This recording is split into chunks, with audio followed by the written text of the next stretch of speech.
¿Cómo están, amigos de Agenda Parlamentaria a través de Congreso Televisión y Radio Congreso Perú? En esta oportunidad vamos a hablar sobre la región Moquegua.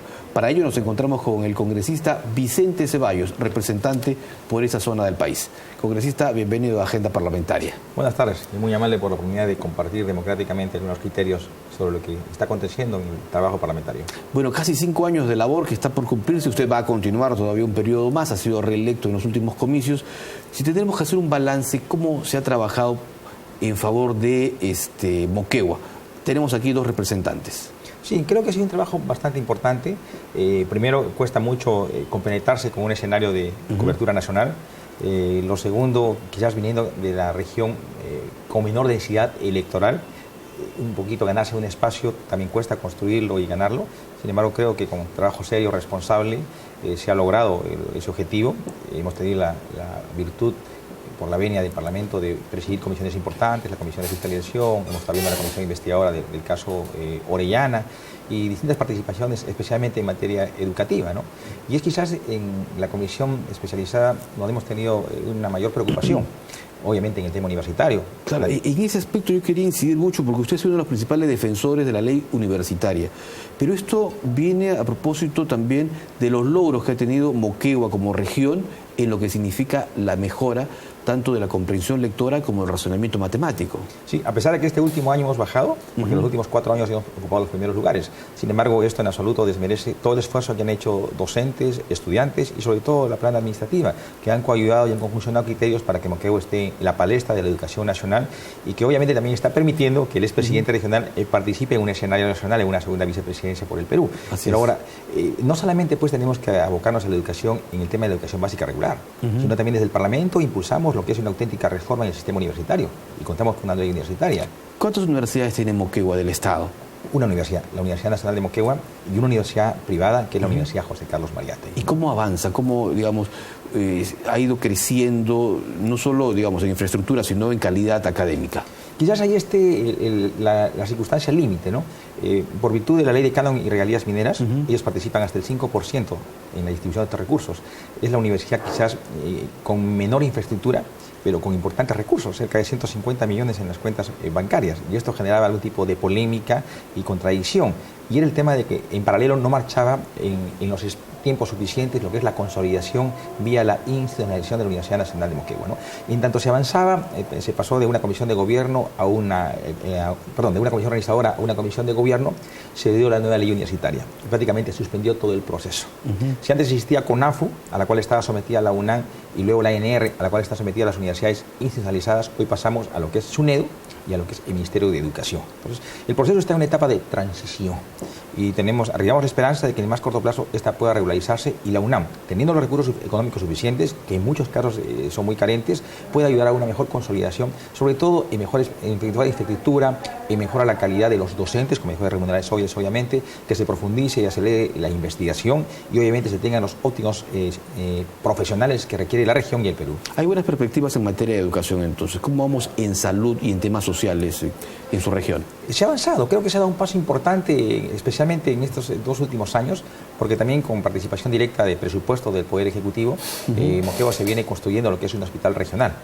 Es un aporte que directamente lo está asumiendo el Ministerio de Salud.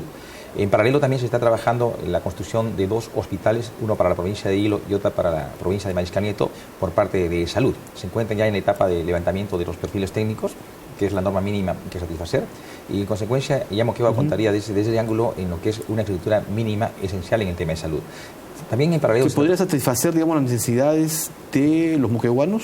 Yo creo que sí, porque a la fecha hay carencia especialmente de infraestructura, pero sobre todo de especialistas. Correcto. Ahora obviamente contando con una óptima infraestructura, pero sobre todo equipamiento e implementación, damos por descontado que se va a contar con profesionales también acordes a lo que la demanda circunstancialmente exija, ¿no? Y un tercer rubro, si hablamos de infraestructura en general, es el tema de carreteras. Estamos pendientes todavía de satisfacer un compromiso del actual gobierno de culminar una carretera de integración de la provincia de Mariscal Nieto, provincia de Sánchez Cerro y hasta Arequipa. Es un caro anhelo, es un presupuesto que bordea cerca de los 500 millones de soles. Estamos obviamente desde nuestra función de representación impulsando y generando todos los espacios de consenso para que finalmente este compromiso pueda convertirse en una realidad, concretizarse y que finalmente nuestros pueblos estén interconectados. Una carretera, desde la perspectiva, no solamente pues, es un tránsito vehicular, fundamentalmente es un polo de desarrollo. ¿El Congreso podría apoyar, digamos, este tema declarando de necesidad pública e interés nacional la construcción y ejecución de esta carretera? Obviamente, inicialmente teníamos esa perspectiva de plantear este tipo de iniciativas. Sin embargo, encontramos eco en el Poder Ejecutivo, se comprometió y hay un presupuesto inclusive para este año de 73 millones. O sea, obviamente la carretera vale 500, pero obra que se inicia, obra que se culmina. En consecuencia, si este año se le ha asignado un monto, vamos por descontado que en los siguientes años se le va, en cierta forma, a endosar mayor presupuesto para que esta obra, de manera integral, pueda ser satisfecha. Ahora, como parlamentarios, nosotros acudidos acá a nuestra función de representación. O sea, hacerle seguimiento, en qué estado se encuentra, cuáles son las debilidades administrativas u omisiones que están retrasando la ejecución de este proyecto estratégico. En el tema de pobreza, ¿cuál ha sido el comportamiento? ¿Se ha mantenido, disminuido, aumentado? Aquí creo que tenemos que hacer una revisión profunda de lo que son las cifras y estadísticas que está el INEI. Lamentablemente, Moquegua es vista como una zona minera, y como es zona minera, su respuesta inmediata, oiga, los ingresos per cápita son elevados, pero esto podría ser pues en el sector urbano. Pero aún en el sector urbano hay graves limitaciones, ¿no? Y vamos a la zona distrito de Ubinas, de Matalaque, de Yoque, de Yunga, por decirles, y los ingresos per cápita son mínimos. Y es más, ahí tiene una presencia efectiva en lo que es pensión 65, por decirle, ¿no? Entonces, si bien hay ingresos, pero lamentablemente entendemos que están no bien distribuidos. O sea, hay unas graves descompensaciones. Pero en la zona urbana, digamos, el nivel de vida ha mejorado. Definitivamente. Ha mejorado y con el tema de canon y regalías, definitivamente, ¿no? Y por eso es que en su momento planteamos una iniciativa legal, porque para la distribución del canon y regalías hoy se usan dos variables, ¿no? Número de habitantes o densidad poblacional y necesidades básicas satisfechas. Entonces, nosotros somos de la idea de que se elimine el tema de densidad poblacional y solo se tome en cuenta necesidades básicas insatisfechas para que haya un equilibrio y desarrollo sostenible e igual para toda la región en su conjunto. Y lo otro, ¿no? Por bondad de la ley de Cano, por ejemplo, donde está la mina, el distrito donde está ubicada la mina recibe un porcentaje. Luego, por ser parte de la provincia donde está la mina, recibe otro porcentaje. Luego, por ser parte de la región donde está la mina, recibe otro porcentaje. O sea, tres opciones diferentes, cuando con una sería suficiente. Y el diferencial serviría perfectamente para distribuir en aquellos distritos que menos recursos perciben. ¿Y cómo se ha manejado el canon? Las autoridades municipales y regionales, ¿cómo han manejado ese canon? Porque hay que también supervisar la transparencia, el buen uso de estos recursos. Mire, hace 2 años recabé una estadística oficial del Ministerio Público de la región de Moquegua y ahí está ya la relación, ¿no? A mayores ingresos vía canon y regalías, mayores índices de denuncias por corrupción. Ahí está el tema. Y claro, y Moquegua no era ajeno, porque encontramos esa estadística similar en Ancas, encontramos el caso de César Álvarez, encontramos el tema en Cajamarca, y tenemos al expresidente de Privados y Libertad, ¿no? Encontramos en Arequipa. O sea, extrañamente, aquellas regiones que han recibido mayores recursos vía canon en regalías son los que tiene evidencia mayores síntomas de corrupción. La tentación del dinero. La tentación del dinero, pero también la incapacidad de gerenciamiento o de optimizar el programa de inversiones, ¿no? Es como el pobre de la noche a la mañana se vuelve millonario. Entonces, aquí falta en el medio articular de mejor manera una administración de estos recursos, pero con soporte, con capacitación, con recursos técnicos, con mejora de procedimientos. Entonces, creo que acá los gobiernos regionales y locales tienen que contar con una permanente orientación y asesoría del Poder Ejecutivo. Yo quería ir ahora, ya que hablamos de corrupción, al trabajo que ha hecho usted aquí en materia de corrupción, no solo para lo que significa la región Moquegua, sino, digamos, para los grandes temas nacionales. Usted, sin duda, ha sido el presidente que ha liderado el tema de la Comisión Orellana, cuya secuela, digamos, continúa, ¿verdad? Orellana, si bien está detenido, digamos, toda esa red de corrupción continúa todavía, operando quizás en menor escala, pero aún ha dejado algunos alfiles. El informe está listo, va a ser debatido en cualquier momento por el Pleno. ¿Qué le podemos decir a la gente justamente sobre este aspecto que está a la espera, a la expectativa de querer conocer detalles? Mire, en primer lugar, el informe fue culminado dentro de los plazos otorgados por el Parlamento. En diciembre. En diciembre. O sea, estamos en receso el 15 de diciembre y antes del 15 de diciembre se presentó el informe. Tenemos la esperanza de que el último día, como fue un compromiso a la mesa directiva, se iba a programar una sesión extraordinaria y se pueda poner en debate y aprobarlo. Lamentablemente el tiempo nos ganó. Estamos desde la primera semana del mes de marzo pendientes de que pueda ser programada. Es más, con buen tino la presidencia había dispuesto que los días miércoles se vean específicamente informes de las comisiones investigadoras. Se trabajó desde el primer mes, pero luego se ha suspendido. Entonces estamos preocupados, porque usted sabe perfectamente que al igual que los proyectos de ley, los informes, si entramos en receso con un nuevo parlamento, definitivamente esto pasa al archivo. Y de verdad que sería una burla para el esfuerzo que han realizado los parlamentarios. El presidente Berico ha dicho que hay el compromiso de aprobar, mejor dicho, de debatir y aprobar los informes de todas las comisiones investigadoras. Sí, esperamos ello. Voy a tener una reunión con el presidente probablemente el tema electoral. Quizás, ¿no?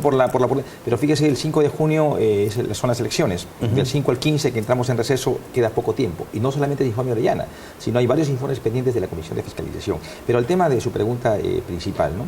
El caso Orellana es un caso emblemático, muy mediatizado, pero es un caso país. ¿A qué me refiero esto? Si nos agotamos en el tema de la lucha contra la corrupción, solamente en el caso Orellana, sencillamente poco o nada estamos avanzando. Por el caso de Orellana nos da luces de lo que es la real dimensión de la corrupción sistematizada y organizada en dimensión país. Y es por ello que el paso más importante que está en el informe final no es solamente particularizar responsabilidades, porque eso lo vamos a trasladar al Ministerio Público, en su oportunidad las va a particularizar y sancionar. Se va a encargar de ver todo eso. Va a sancionar uno por uno, ¿no? Lo más importante es de debilidades institucionales. O sea, como Estado, ¿cómo hemos fallado y cómo no oportunamente no hemos actuado? Debilidades normativas, deficiencias u omisiones que han facilitado que esta red pueda crecer durante cerca de una década. Entonces, si nos quedamos meramente en denuncias, poco.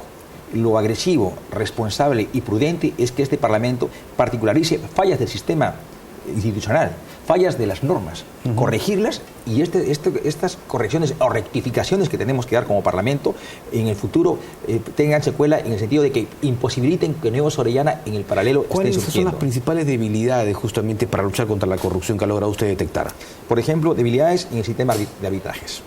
Debilidades... Aunque se ha ido corrigiendo esto en algún... Sí, gradualmente, en paralelo, pero ironías de la vida, ¿no? Conforme investigamos, las propias instituciones empezaron a actuar y a corregirse. Claro. Es decir, si el Parlamento no hubiera liderado el caso Orellana, quizás las cosas hubieran estado statu quo, no me muevas, no te muevas, ¿no? Algo así. Sin embargo, empezó a trabajar la comisión y las instituciones recién empezaron a reaccionar. Sobre todo la SUNAR. Exactamente. Registros públicos, el tema, por ejemplo, de procesos concursales, el tema de arbitrajes, los procedimientos de inscripción notariales, el accionar de distintos juzgados. Mire, prácticamente todo el engranaje de lo que significa la administración pública estuvo comprometida. Es por ello que esta comisión ha tardado más de un año en la investigación. Han sido cerca de 130 investigados, alrededor de 60 personas jurídicas investigadas. Es decir, ha sido un trabajo bastante complejo, amplio y arduo, que finalmente logramos elaborar un informe final que fue aprobado por unanimidad, es decir, con el voto favorable de los 7 integrantes de esta comisión. Correcto. Le agradezco mucho por esta gentileza y seguiremos conversando seguramente en los próximos días, congresista Ceballos. Muy amable. Muy gentil. El congresista Vicente Ceballos, representante por la región Moquegua, estuvo aquí en Agenda Parlamentaria.